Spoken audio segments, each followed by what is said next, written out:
বন্ধুরা আসসালামু আলাইকুম। আপনারা কেমন আছেন? আশা করি আপনারা ভালোই আছেন। আলহামদুলিল্লাহ, সবার ভালোবাসায় আমিও ভালো আছি। আজকে নিয়েছি একটা মিষ্টি কুমড়া, আর এই মিষ্টি কুমড়াটা আজকে সহজ পদ্ধতিতে আপনাদেরকে রান্না করে দেখাচ্ছি।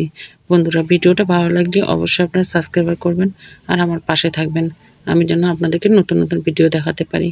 আর মিষ্টি কুমড়াটার ভিতরটা এত সুন্দর লাল ছিল, দেখেই মনে হচ্ছে খেতে ইচ্ছা করছিল। তাই আজকে আমি কিছুটা মিষ্টি কুমড়া রেখে দিয়েছি আর কিছুটা আমি কুচি করে কেটে নিয়েছি। আর এই কুচি করা মিষ্টি কুমড়াটা দিয়ে আজকে শুটকি দিয়ে রান্না করব।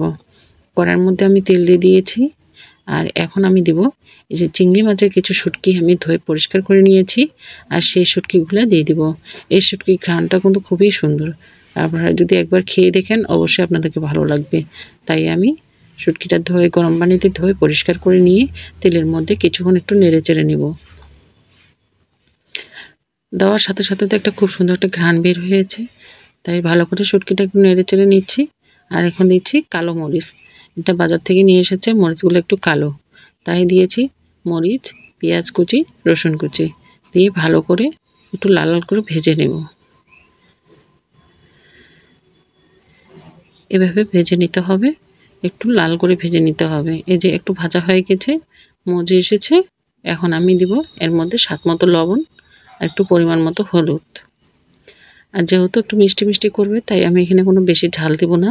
যে মরিচগুলো দিয়েছি এগুলা ঝাল খুব, এগুলা দিয়ে হয়ে যাবে। এখানে কোনো শুকনো মরিচ ব্যবহার করব না। তাই এই লবণ আর হলুদ, শুটকি, মরিচ, পেঁয়াজ দিয়ে ভালো করে একটু ভেজে নিলাম। এখন দিলাম মিষ্টি কুমড়াটা। মিষ্টি কুমড়াটা দেখে খুব লোভনীয় লাগছে, তাই আরেকটু ভালো করে ভেজে নেব। এভাবে একটু ভেজে নিতে হবে। আর বাইরে প্রচণ্ড বৃষ্টি, তাই আমি গ্যাসেই রান্না করছি। আর বৃষ্টির দিনে মিষ্টি কুমড়া দিয়ে আরও কিছু তরকারি ছিল, সেগুলো দিয়ে আজকে দুপুরে খাবার। আর সামান্য একটু পানি দেব, কারণ মিষ্টি কুমড়া সিদ্ধ হতে বেশি সময় লাগে না, একভাবে সিদ্ধ হয়। তাই আমি একটু পানি দিয়ে কিছুক্ষণ ঢাকা দিয়ে রেখে দেব।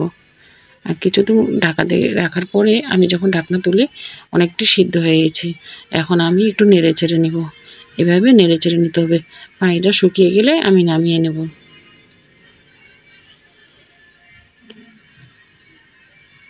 আর খুব সুন্দর একটা ঘ্রাণও বের হয়েছে যে আমি চিংড়ি মাছের শুটকি দিয়েছি। এই যে আবার একটু নেড়ে চেড়ে নিচ্ছি। এইভাবে আরেকটু পানিটা শুকিয়ে নেব। এখন দেখুন বন্ধুরা, একবারে পানিটা শুকিয়ে গেছে, একবার ভর্তার মতো হয়ে গেছে। আর এখন আমি নামিয়ে নেব। আর এইভাবে কিন্তু ভাত দিয়ে মেখে খেতে খুব ভালো লাগে। আমি একটা পরিবেশনও করে নিয়েছি। এই যে আমার পরিবেশন করা রেডি। বন্ধুরা ভালো থাকবেন সবাই। আসসালামু আলাইকুম।